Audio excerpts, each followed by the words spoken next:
Welcome to The Conscious Entrepreneur, the only podcast 100% dedicated to the well-being of entrepreneurs. Hit subscribe right now so you never miss an episode. Let's get started.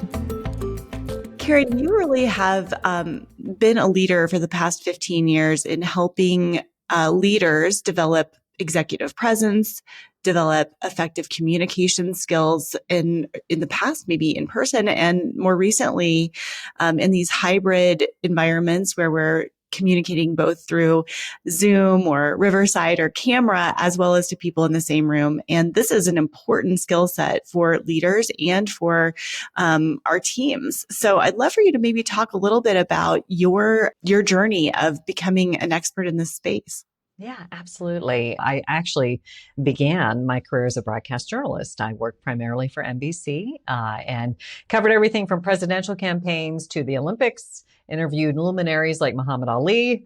Then I left the business to apply my skills in the corporate world. And what I found is that I would be brought in as the professional on-camera spokesperson, but more and more often, they would bring people in from the corner office or the corner cubicle to appear on camera alongside of me. And they were expected to perform at the same level of skill as I did.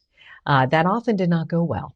So I saw a business opportunity to teach business professionals how to be better on-camera communicators. That quickly expanded, though, to helping people speak with ease across all platforms. So that could be on camera, but it was also in person, as you mentioned, as well as through virtual communication tools. And it was that last one that became mission critical somewhere around 2020. And that's when my business just blossomed. Speaker Dynamics, at that point was working primarily with executive leadership teams. But then I had people come to me and they're like, hey, can you train the entire enterprise? I'm like, well, that's a lot of workshops.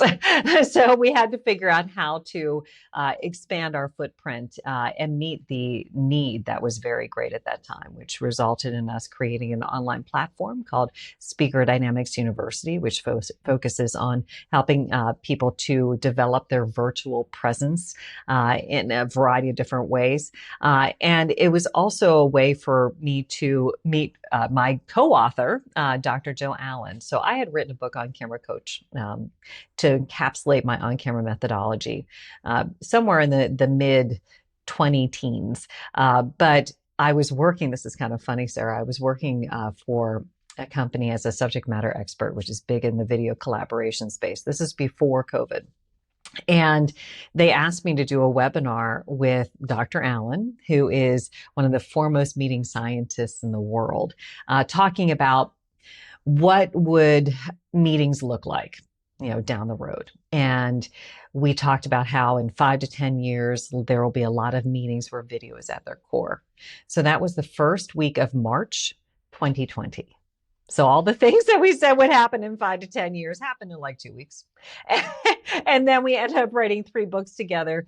Suddenly Virtual is focused on virtual meetings. Suddenly Hybrid is how to navigate probably the trickiest of all meetings, but perhaps the most satisfying. And then based upon the success of Suddenly Virtual and Suddenly Hybrid, we were asked to write a book for the Dummies series. So we wrote Running Effective Meetings for Dummies. So thinking how I got from, covering the news of the day to helping leaders and teams, all over the globe to be better communicators may not make sense initially, but I think that the storyline actually tracks.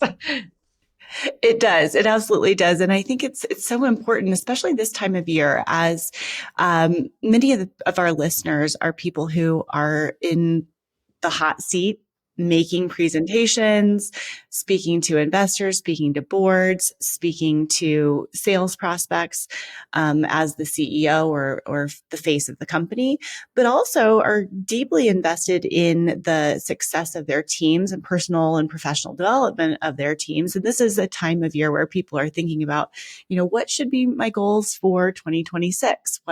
Where would I like to grow myself or grow my team?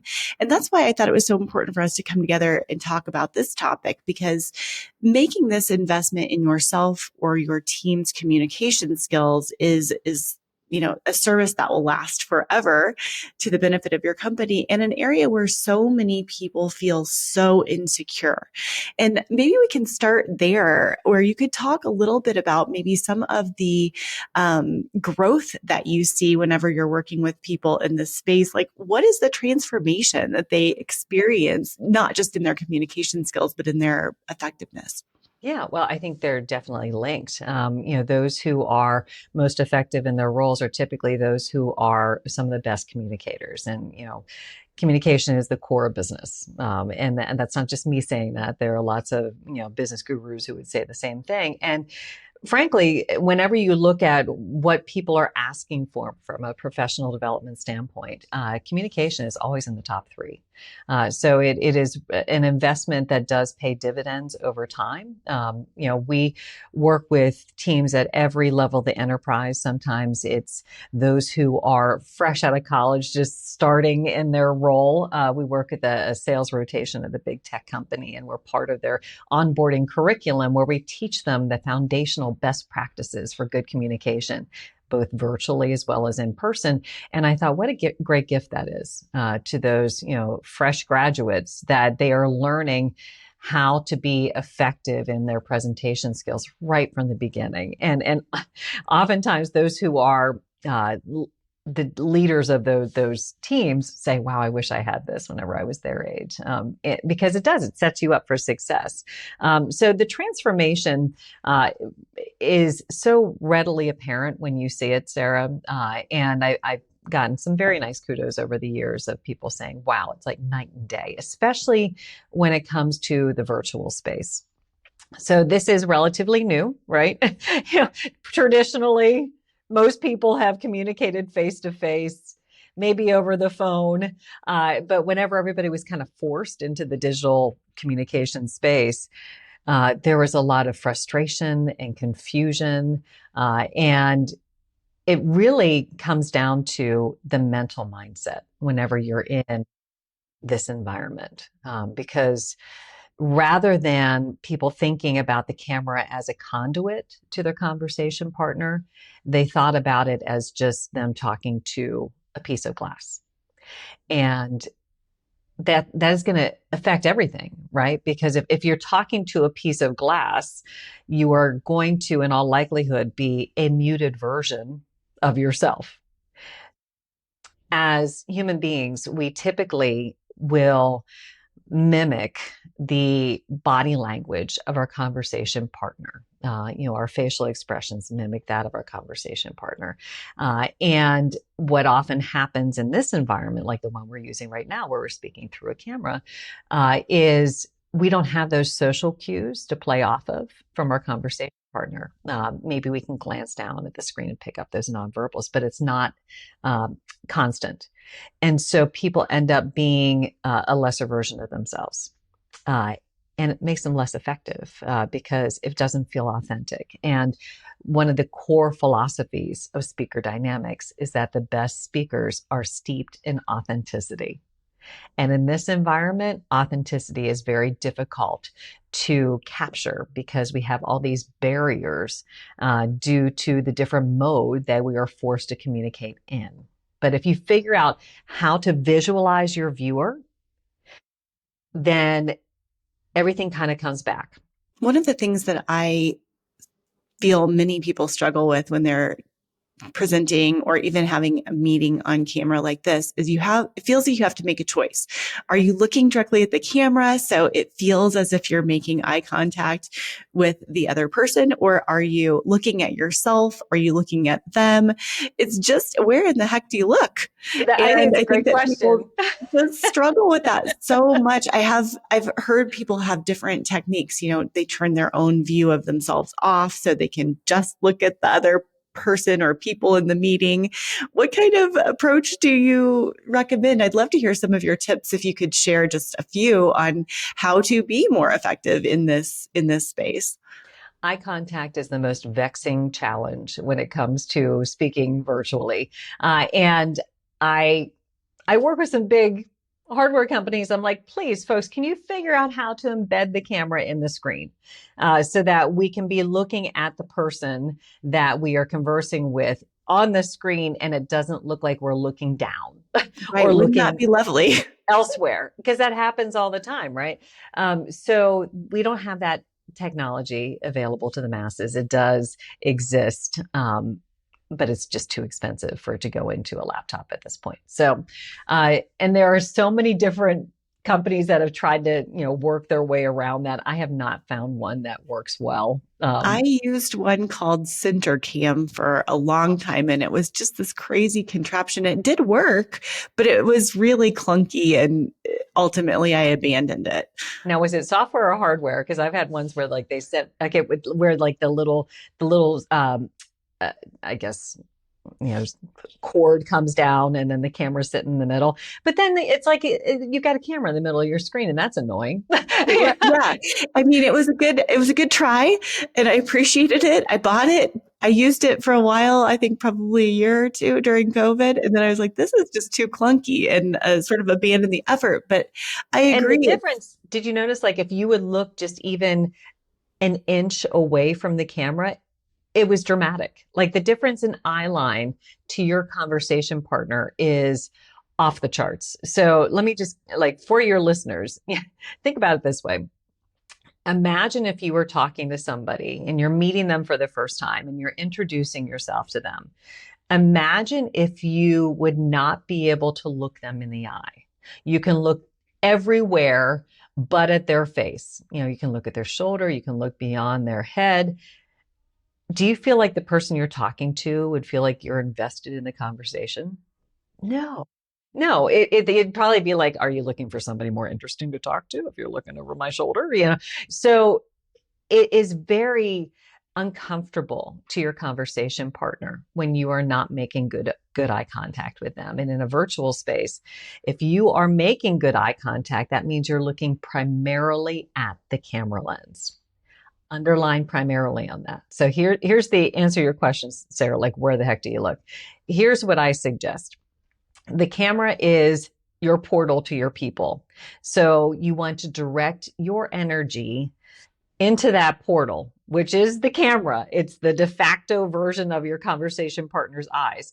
But that does not mean that you are staring at it nonstop, because then you look like you're, taking a hostage video. Right, exactly. So it's a matter of thinking about how you would interact with a person face to face. And we look away all the time when we're talking to people face to face because it makes them feel uncomfortable if we're staring at them and boring a hole in their brains. So what I suggest is primarily focusing your energy through the camera, which means, you do look at the camera a lot of times when you're speaking, but you also are looking away and glancing down. Like I can glance down right now and I can see whenever you go like this. Like I do not need to be staring at you, Sarah, to see if you are doing something interesting like that, because the barrier that you're creating between yourself and your conversation is really big, and you want to be able to connect. So when you're speaking, primarily look at the camera lens, but steal away those glances. And in those split seconds, you can capture those nonverbals very, very easily. And when you are not talking, here's what I would suggest. You look at the screen. Watch your person who is talking to you, because then you can reap the benefits of reading their body language. So it's this kind of dance between talking to the camera and looking at the person who's talking. Now, I will tell you, like in a podcast, I kind of revert to my old newscast days where, I'm looking into the camera the whole time because I think about this as like a double box. That's what they called it in news parlance. And, I want to make sure that I'm matched up. And I know that the viewer is watching this, the entire time with the two of us on screen. So I'm going to typically be spending more time looking at the camera than I normally would if I were having just a conversation with somebody. Now, there's another aspect of communication on camera, which has to do with our gestures.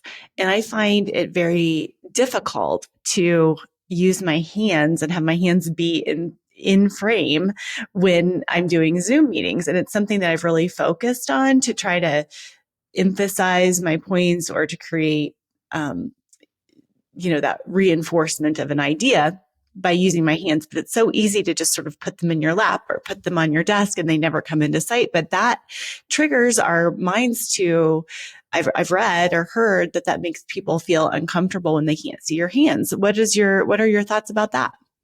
So, and I can't speak to the research that you mentioned, but what I've always thought is the less you're thinking about what your hands are doing, the better off you are. Because I mean, truly, if you're focusing on the message and you have a freedom of movement, so you have an opportunity to gesture, then whatever your body does is going to support your oratory. So, for example, you don't talk about what you had for dinner last night by saying, well, I had chicken for my entree. Now I'm going to move my right hand. And for dessert, I had a chocolate torte. Now I'm going to move my left hand. I'm going to make sure I keep it in frame. You don't have to do that. Like, what is important is that you allow your body to flow freely. Because as your body moves, your words will flow more smoothly, because we communicate not just with our words, not just with our tone of voice, we communicate with our whole bodies. And if you try to muzzle any aspect of that, it's going to make you less authentic as a communicator.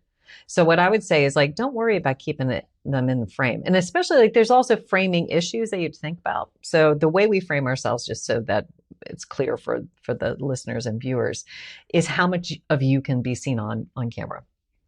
And, there are various versions of that, but it does impact what sort of gestures work well and what do not, like in terms of how big they are. So I'd like to think about framing as like creating distance between you and your conversation partner. So if you are on a medium shot, and I don't think I can actually fix myself on here, I'll try. So if I'm it's like show and tell. This is more like a medium shot where I'm seen from like the waist up. I have a lot of room to gesture here because it's emulating a conversation with somebody who is several feet away from me. So think about, like, if you're at a networking event and you can move your arms around. Now, if I were up on stage, then I could do whatever I wanted with my body because I'm not invading personal space. But whenever you are on a tight shot, which is more or less what I'm using right now, which is where you're seen from the chest up, you're using it as well. You're more limited because think about how close you are to your conversation partner. You're just a couple of feet away. And if you have all these gestures up here, right, that's distracting. Right, super distracting. And, think about if you're in person with somebody, talking to them face to face. Have you ever had a situation where somebody's a close talker? Sure. And you're like, ooh, please move back. You're making me uncomfortable. Yes. We can do that on camera as well and not realize that we're doing it.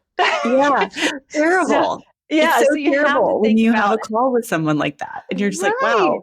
You're like, this is the proximity that they're creating by their framing is going to immediately give you a negative perception of them. So you have to be cognizant of that. And then with that in mind, just allow your body to gesture. So if you are on a tight shot like this, you probably don't want to keep them up here. I like to think about allowing my body to move because it's an important part of how we communicate.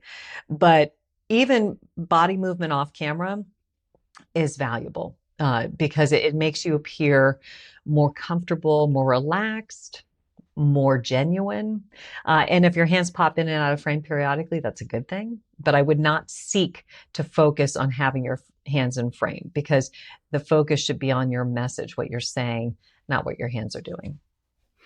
Let me ask you another question, if I may just sprinkle a few questions your direction. How do you help people develop their sort of welcome, their hello, their introduction? I think that people find that so uncomfortable at the beginning of a meeting, perhaps with someone they don't know on Zoom or on camera, Teams, whatever, because all of a sudden you're sort of in someone's space. You're looking at their office, you're looking at their backdrop, you see so much more. It's just something that people do very differently. Because I talk to so many people on camera. Some people just hop in and they're, hey, how are you? Just jumping right into, like, as if you know this person. And then other people are like, hello, it's really nice to meet you, and much more formal. Do you have a suggestion about how people could practice that or develop something that they feel comfortable with and proud of? Yeah. I mean, there's all sorts of philosophies that I could share with you. One of the things that I like to impress upon people is just think about what kind of conversation you're having. So this is physically distant, but a pretty intimate space. As you mentioned, like you pop on screen and, if we think about the in-person version of what we are doing right now, we'd be like sitting across the table from each other. It's not like we are formally meeting. So there's a different sort of feel to this space, which is important to be aware of because that's going to impact how you do everything. It's going to impact how you present vocally. It's going to impact the way you present physically as well.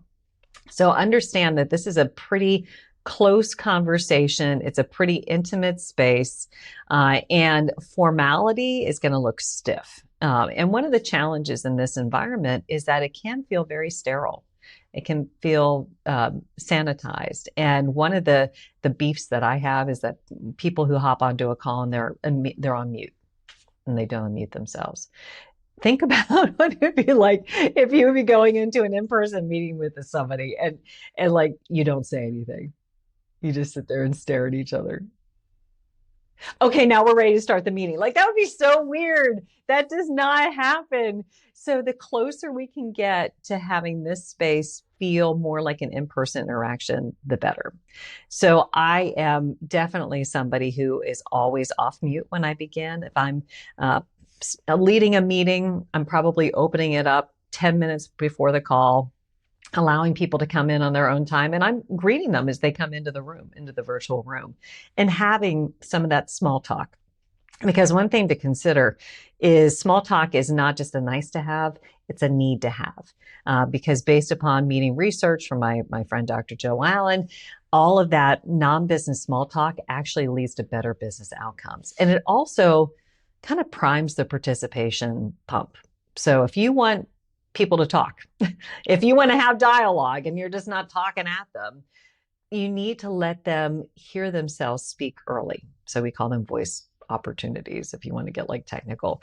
And if they talk about something that is low stakes, that is not related to the business, then that gives them kind of fuel for their continued participation throughout. And it creates a different dynamic in the room, a more dialogue-driven version than if everybody just sits there and waits for the formal meeting to start. So I am a fan of doing that. So I think thinking about it being this intimate conversation, thinking about it being more like you're just walking into somebody's office, how would you interact in that circumstance? Keeping yourself off mute, engaging in conversation before the official meeting begins is really helpful. Absolutely. Those are great tips. When you are teaching some of the classwork or coursework that you teach, what kind of things do you see that people are getting so wrong? Well, I divide our virtual presence training into 3 different sections. So we focus on the MVPs of on-camera success, which is the mental mindset, vocal variety, and physical factors. So that's one segment. We can talk more about that if you're interested. The second segment is on elevating your personal production value. And that's really how you show up whenever you come on screen. And it's so interesting. Some people figured out like, I need to, have myself in frame. Some people do not. I still come on a call and people are like this. I'm like, what are you doing? Like, did you even look at yourself before you press join? And then, so it's everything from your background to your lighting to your audio, which has become even more important than people imagine, which we can talk about a Yale study, which is interesting. And then the third segment is on tools of engagement, because one of the big dangers with this sort of virtual communication is that it's super easy for people to tune out. People want to be passive observers in this environment because it's how we've been conditioned to engage with screens, which is we watch a movie, we watch TV, but now we want people to be active participants through a screen. And that's super difficult to get them off of that default position. So it's a matter of figuring out techniques to always get them to do stuff. So whether that is like asking questions, making them do polls, putting something in chat, like always thinking about ways to re-engage them throughout, so that they don't start paying more attention to what's going on their phone, what's going on out their window. It's difficult with all the distractions in the space. Mm-hmm, mm-hmm. So you divide this up into two parts. The first one, there was a mindset component. The MVPs, which is mental mindset, vocal variety, and physical factors. So mental mindset, the big thing is it's a one-on-one conversation. And even though you might be talking to 25 people on the call, they're all receiving your message individually. And it feels like this very intimate conversation with them. That's very different. That's a huge distinction between communicating with an audience that you're sharing the same air with versus this space. And I first noticed this when I worked in TV news, where I would go to the grocery store and people would say, Karin Reed, how are you? How are your kids? Tell me what's going on. And they talk to me like I was a close personal friend. And, that might feel weird, but then think about it. I was coming into their homes on an almost daily basis, and they developed a relationship with me, albeit one-sided, but it felt very real to them.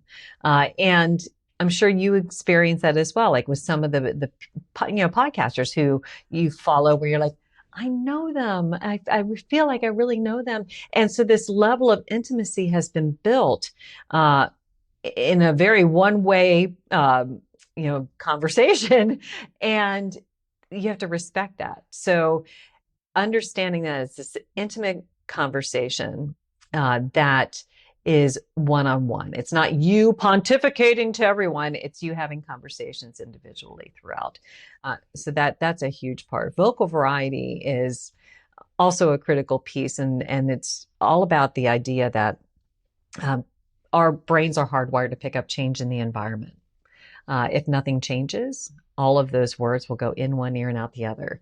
So remember, I mentioned that sometimes there is this muted version of yourself that shows up in a virtual space. That can actually translate to how we express ourselves vocally as well, where our vocal range narrows. And then we just kind of talk like this. And if you imagine listening to somebody talk like this the entire time, nobody can pay attention, So you have really kind of three levers that you can pull. You can change your pitch. You can use pacing as a way to vary things. And you can also use pauses. Pauses are by far the most effective way to grab somebody's attention. And then the last aspect is physical factors. And that's really how your body speaks on camera. And we talked about the importance of not thinking about what your hands are doing. Let your body do its own thing. It'll be organic to what you're saying. And then from an eye contact perspective, how to navigate that. So that's like really the big chunk. So that's kind of approach. But the one thing I did want to emphasize is don't blow off the personal production value. When I worked in TV news, when I worked in video production, I had a whole slew of people who made sure I looked and sounded good. But now we're all on camera without the professional expertise. So oftentimes we don't know what to do, or we don't think it's important. But let me give you just a snippet of information here that was really a light bulb moment for me. Audio is a huge component of how effective you will be as a communicator in this space specifically. Yale did a study that really provided data to support what I had known anecdotally and talked about anecdotally for years. And what it found is that if you have poor audio quality, people will automatically have a negative opinion of what you're presenting. They'll consider you to be less intelligent and consider you to be less credible. And that is a study. You can look it up, folks. Yale study. Poor audio quality has major social consequences. So it is imperative that we pay attention to how we sound and really make sure that we can communicate without distraction, because it's not about vanity. You don't need to show up like you are a news anchor. This is my brand. If I showed up looking a mess, you'd be like, what is she talking about? How can she be a video communication expert? But it's a matter of making sure that people can communicate with you without distraction. So that means paying attention to what's in your background, making sure if you use one of those virtual backgrounds that it's not eating your hair, making sure that you frame yourself appropriately, thinking about your camera position. You don't want people looking up your nose. You also don't want to be looking up at them if you have your camera set up high. Audio mentioned is really, really important, but also how you're taking up the frame. So, for example, if you are trying to have presence in the virtual room, first of all, you need to be seen in the virtual room. So some people are like, I don't use my camera. I'm like, how can you own the room if you can't be seen in the room? So that's like the given. But then the thing I also like to think about is how you're using the space that you are allotted. So I like to teach the 3-finger test. So you want to do it, Sarah? Yes, please. Okay. All right. This is audience participation. Folks at home, you can do this too. So raise your hand like this. Okay. Connect your pinky and your thumb. Yeah. No, Okay, we're like doing you're the Girl pledging. Scout promise. Exactly. All right. Take your temperature. Okay. And then put it on top of your head. You want to have 3 fingers of space between the top of your head and the top of the frame. So you've got like yeah. So you can either Improve my posture. You can improve your posture, or you can change your camera angle. But oftentimes people don't think about that. So yeah, exactly. Yes. And I love doing this in the class too, because in automatic, you see everybody go whoop and they all take up the space, but you want, and I don't do this just because I think it's fun to like watch people do this, which it is fun. But think about if you're talking to people face to face, you're reading their nonverbals from about this much space, and you want to recreate that same canvas virtually for them to read. That's a great tip. I love this. And so you have resources to help people, a little cheat sheet, right? That people can find on your website. There's so many resources on speakerdynamics.com. So, among like a listing of all the different things we do, and we play in basically 4 different areas: powerful presentations, executive presence, managing the media interview, handling the hot seat, which makes sense because my team largely comes from a news background, and then virtual presence for impact and influence. So those are our 4 different areas that we focus on. But we also have a very robust resource hub that has things like videos that will focus on specific skill sets. We have Speaker Dynamics University, which is that platform that I mentioned that is very accessible, that anybody can use. It's relatively inexpensive, under $100 for a really robust course that is not just like video tutorial and content quiz. It's got multiple layers to it so that you can actually learn and then play with the content in the portal itself, including recording yourself. I've written the 4 books so you can get access to, downloading free chapters. And there's just a lot on there that you can use in order to improve your communication skill set bit by bit. And that's really the best way to do it. Thank you for sharing that for our listeners, because I think, again, the end of the year, when you have that training budget that you haven't used, or you might be thinking about areas you'd like your team to develop, or even if you are one of those growing leaders who wants to advance within a company or just be more effective in your role, investing some time and attention to your communication skills is obviously an incredibly useful way to grow in your professional. And if they do want to use Speaker Dynamics University for a team, like say if you're buying in bulk, reach out to us and we can give you a better rate based upon bulk purchases made in advance. There you go, listeners. Happy to do that. Directly from Karin. Well, that's excellent. I wonder if, as we're just sort of finishing our conversation today, executive presence is something that people talk about a lot, in a place that I think people feel very, very inferior. People feel, a little embarrassed maybe of how they show up. We're lacking confidence in this space. If there were 1 or 2 tips that you could share, whether it's verbal, nonverbal, or in some other context, what are some easy ways to improve your executive presence for the owner of the company or the entrepreneur? Sure. I mean, the biggest one is seek authenticity over perfection. I think there is this misperception that you need to be the font of all information. You need to have all the answers. You need to speak perfectly every time you're conversing with somebody. And That's not the case. In fact, new research that came out recently by Sylvia Ann Hewlett in her book, Executive Presence 2.0, mentioned that one of the most prized characteristics of those who possess strong executive presence is authenticity. So that should give you freedom to be a bit more vulnerable, to be yourself, to have that resonate with your audience, because when you do that, then it gives them more freedom to be authentic as well. And if you bring your authentic self to work, then you're going to get the best product out of them. So that's the big thing, be authentic. If you don't know the answer to something, it's fine. Admit that and then follow up. Like, that's a huge part of it.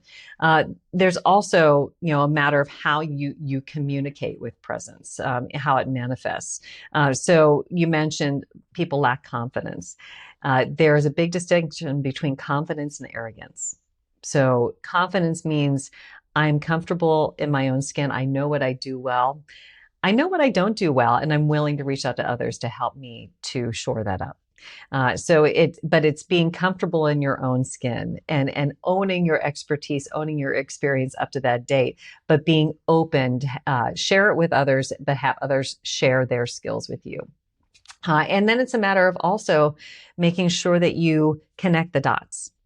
So sometimes there's a tendency to get down in the weeds and share all the dots. But really what your people are looking for is for you to connect the dots and share with them what the big picture is, and then help them to understand how their role fits into that big picture. I think something that I see that takes away from authority or effectiveness is over talking. Yes. Yeah, exactly. Yeah. Sharing all the dots.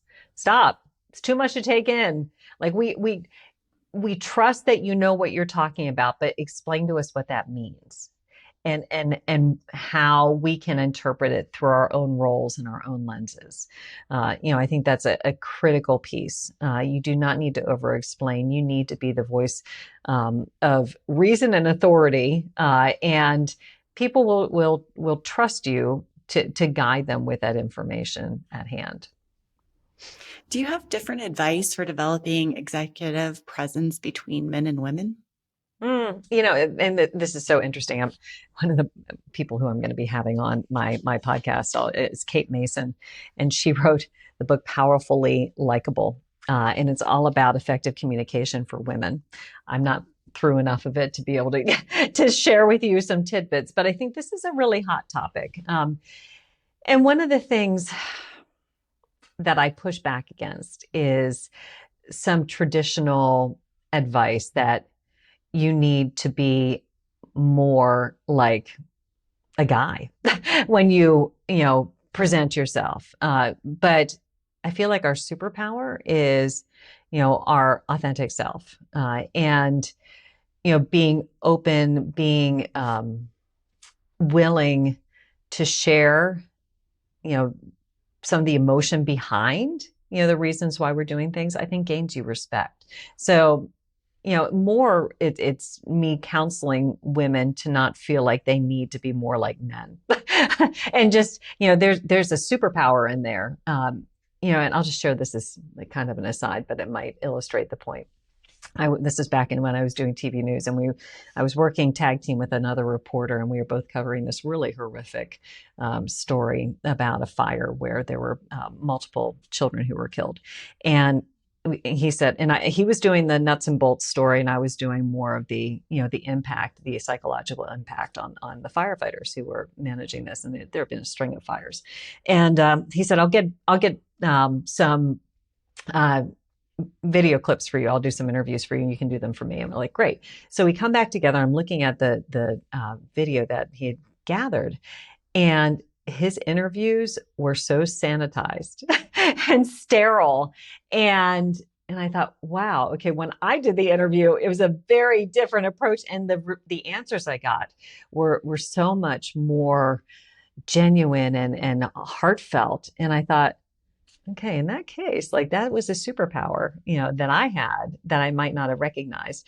So I think not shying away from that is really important. Allowing yourself to connect, and your ability to connect with your team is going to garner respect, and it's going to allow you to find success, in your relationships individually with them, but also, the success of the business as a whole. Yeah, great advice. Great advice. Karin, thank you for sharing all of the resources that you've sort of connected us to through Speaker Dynamics and the tips that you've shared with us today, because I love our listeners to be able to kind of put some of these tips, right to work on their very next call or their very next conversation that they'll be having. So thank you for that. And so much more that we can connect into with you on our own time. So thanks for being such a great resource to our listeners. Thank you so much for having me, Sarah. It's been a lot of fun. Thanks for watching The Conscious Entrepreneur. If something landed for you, will you leave a comment? I'd love to hear what you thought. And if you haven't done it yet, hit that subscribe button so you never miss an episode. Thanks so much, and I'll meet you here next week.